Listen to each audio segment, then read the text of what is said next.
Pada video ini saya sudah bersama dengan teman saya, teman seperjuangan. Teman saya ini merupakan pejuang CPNS lintas pulau, teman-teman.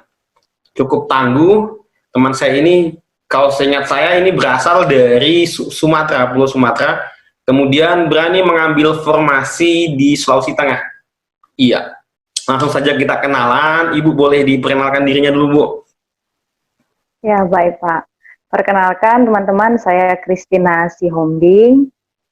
Saya peserta CPNS tahun 2018, formasi penyuluh agama ahli pertama. Saya berasal dari Sumatera Utara, tepatnya kota Medan.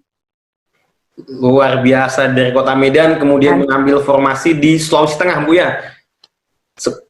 Iya, benar Pak. Iya, sebelum saya lanjut ke pertanyaan-pertanyaan yang ditunggu-tunggu sama teman-teman pejuang CPNS, sebenarnya yang mendasari Ibu sampai Ibu berani mengambil formasi di Sulawesi Tengah itu apa, Bu? Apa motivasinya waktu itu, Bu? Sebenarnya motivasinya satu, harus menang.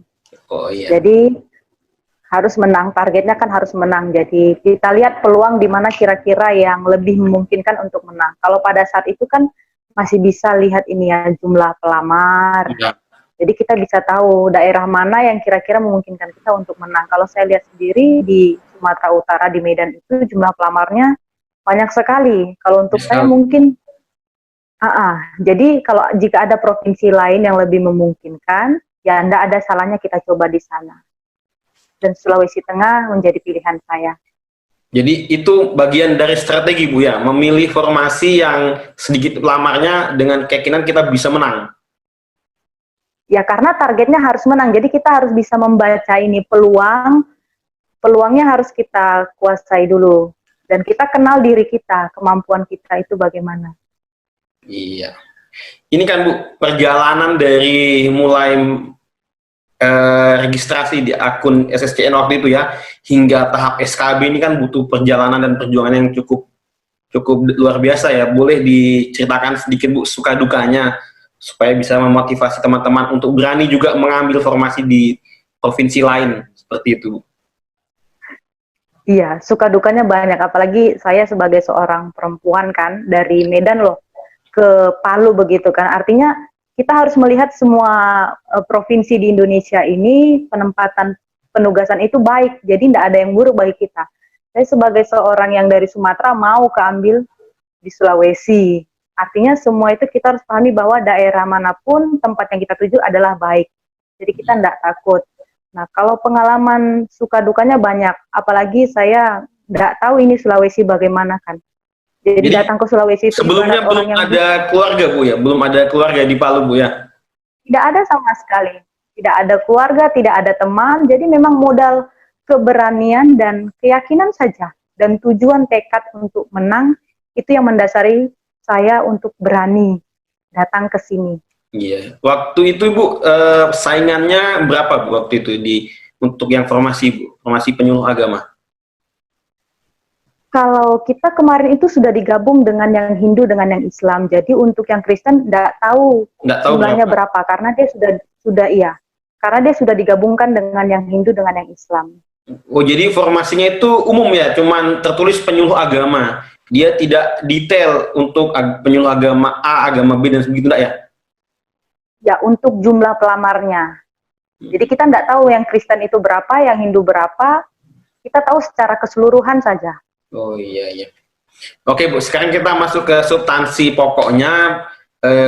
Tema di pembahasan ini yaitu tentang pengalaman pada saat mengikuti SKB. Iya, kan kita tahu bersama SKB itu ada 3 tahapan Bu ya.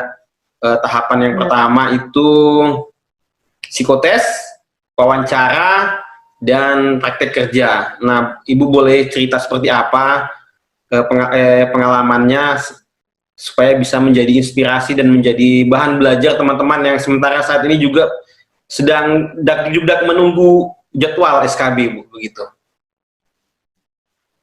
Dimulai dari mana ini Pak? Yang kita mulai dari psikotes Bu. Soal psikotesnya itu seperti apa waktu itu? Kalau soal psikotesnya tidak berbeda jauh ya dengan yang kita pelajari sebelum-sebelumnya di masa sekolah juga pernah kan psikotes Kalau kita melamar kerja juga ada pasti tahap ujian psikotes, itu tidak berbeda jauh. Kalau psikotesnya waktu itu kita masih mengisi secara manual ya, Ya, tapi diperiksa oleh komputer. ya, Dan itu memakan waktu juga cukup lama. Tetapi tidak menimbulkan stres yang berlebihan. tidak menimbulkan stres yang begitu. Artinya tidak berbeda jauh juga. Ya Pak? Jadi bisa ditaklukkan Bu ya, psikotesnya Bu ya, kira-kira seperti itu. Bisa. Buktinya menang toh, Ya, ya. berarti bisa ditaklukkan.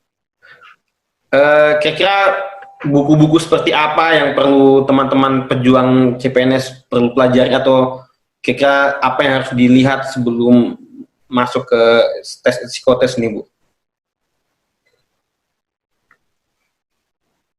Membeli buku untuk panduan ataupun kisi-kisi tes CPNS itu penting, karena itu juga salah satu modal saya untuk belajar. Di situ kan tersedia berbagai latihan soal, ada juga psikotesnya, dan di situ kita bisa mengasah kemampuan kita juga.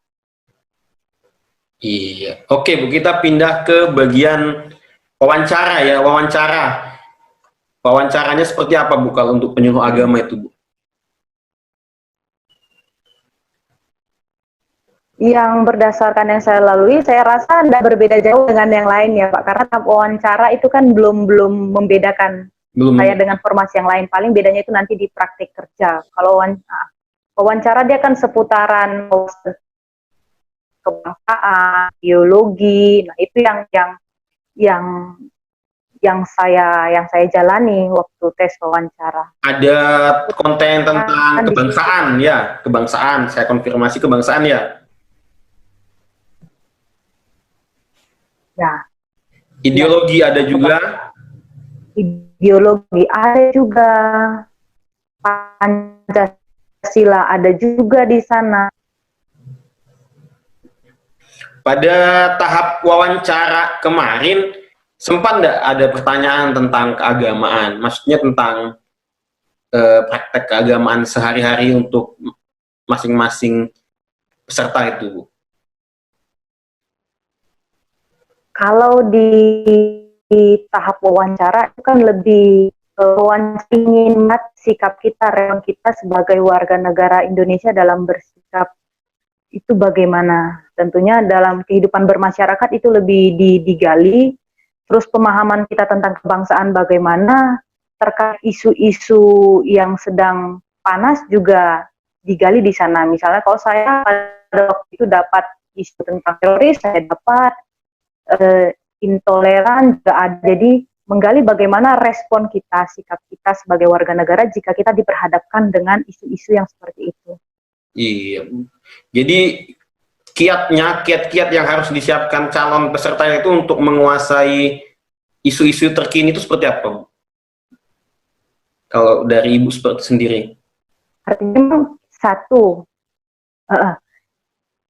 kita harus belajar pahami tentang Indonesia kondisinya bagaimana. Wawasan kebangsaan kita tuh harus kuat, ideologi kita harus kuat. Dasarnya Pancasila dan UUD 45. Nah, kalau itu sudah kuat, kita diperhadapkan dengan isu-isu yang lain, tentu tidak akan jauh berbeda. Iya, oke, Bu. Lumayan.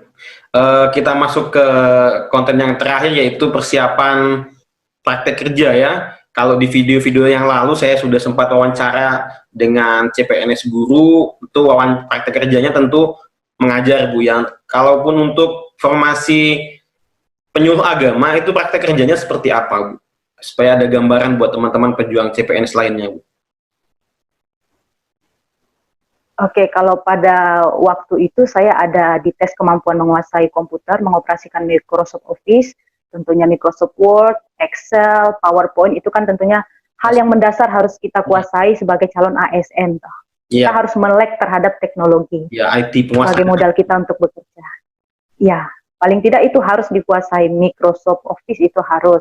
Dan itu memang harus kita tunjukkan di depan mereka, kita bisa operasikan. Dan itu langsung mereka lihat penguji-pengujinya. Kemudian kemampuan menguasai bahasa asing juga ada. Kalau saya pada waktu itu diuji penguasaan bahasa Yunani. Jadi saya tahu sedikit, dan bahasa Inggris juga ketika saya disuruh praktekkan bahasa Inggris ya seadanya saja. Ya. Pokoknya kita kalau disuruh lakukan saja, gitu. Terus disuruh praktek memberi pengarahan, Memberi penyuluhan atau arahan begitu ya? ya bimbingan di stasiun TVRI. Anggaplah di stasiun TVRI. Jadi kita diuji, kita bisa enggak memberikan bimbingan, pengarahan, edukasi masyarakat ketika kita diperhadapkan dengan ini Publik. apa seperti ya langsung di siaran televisi, di radio. Jadi tidak bertatap muka lagi, tapi sudah ada medianya yang lain. Iya, iya. Gitu. Jadi semacam simulasi begitu Bu ya, simulasi. Iya Pak, benar. Iya.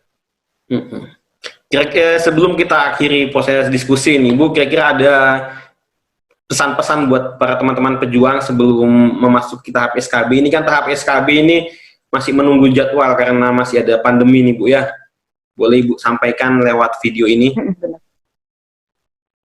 Pastinya buat teman-teman yang pejuang untuk menjadi ASN, saya juga orang yang sudah melaluinya, dan mungkin saya orang yang cukup berani dari Medan jauh datang ke Sulawesi Tengah. Artinya kalau kita punya tekad, punya kemauan yang baik untuk melayani masyarakat, menjadi aparatur sipil negara, tentunya jalan itu akan dimudahkan.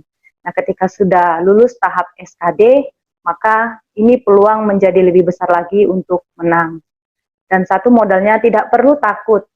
Dengan siapapun kita berhadapan, sebanyak apapun pesaing kita harus percaya diri. Kalau kita tidak percaya diri, kita minder, maka kemampuan kita itu akan berkurang. Tapi ketika kita percaya diri, maka di situ dengan secara alaminya kita akan mampu menaklukkan tahapan-tahapan ujian itu.